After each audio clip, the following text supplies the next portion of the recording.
Hey sports fans, Joe Daniels here, aka Boy Gone Bad, your favorite horrible archer. For those of you who are going to follow along with this riser build for my super mag that I'm making, we just want to show you the next step in the process. I went out today and I got the JB Weld. It's got a PSI of 5200, which is probably more than strong enough. I know type bond is 4000, I believe. So this is 1200 more. And that EA40, I believe it's called. I know that that's even stronger than this. I think it's rated like even as high as like 8000. However, I don't think I need something that strong, and I don't want to spend $70 or $80 on, an epoxy that I'm not going to be using much, or I'm only using for one riser. I don't intend to build another one after this. I hope not anyway. And really, I don't think I use type bond on the one that actually broke, and I don't think that it broke because of the type bond. I think it broke because the wood is porous. I used red oak, so I'm using some very strong wood here, a lot stronger than, and certainly not porous. This is hardwood. So I'm using the JB Weld, and I'm using 6 boards to put together. So tonight I glued up 3 and 3, because if any of you have tried to glue up a riser before and you use a few boards, you know how difficult it is when you clamp them down to keep them together or somewhat even. So here's what I have. I figured I would show it to you.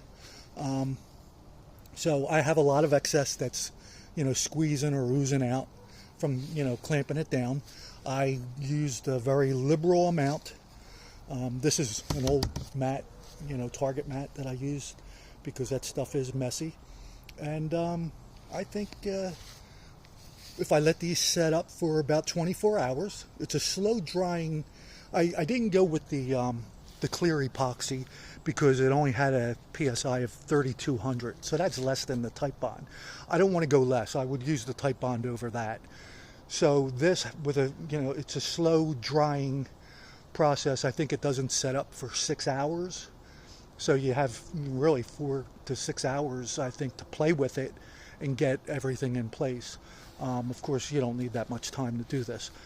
Just have everything prepared beforehand. But you do have to hand mix it up. You have a hardener, and you have it's got stuff with actual steel in it. So we'll see what happens here. So what I intend to do is let these stay clamped for 24 hours, and then I'm going to let them, they're going to be still curing. I think it's supposedly completely cured in 24 hours, so that should be fine. And then what I'll do is I'll glue these 2 bundles together, and that will be my riser, or my working block to whittle away at for my new riser. So anyway, figured I would just show this to you real quickly. Again, there they are, they're glued up, so now they just are going to sit and bake in the sun for 24 hours. And then we'll glue them together, and then we'll start the process of, whittling it down into making it a riser. So if you're coming along for the journey, I hope that you'll give me a thumbs up on this, and I'm going to take you step by step. Rather than one big, long, boring video, I'll just do a couple real small, boring videos, so you only have to, waste a couple minutes of your time. All right, well, thanks for watching, and God bless, as always.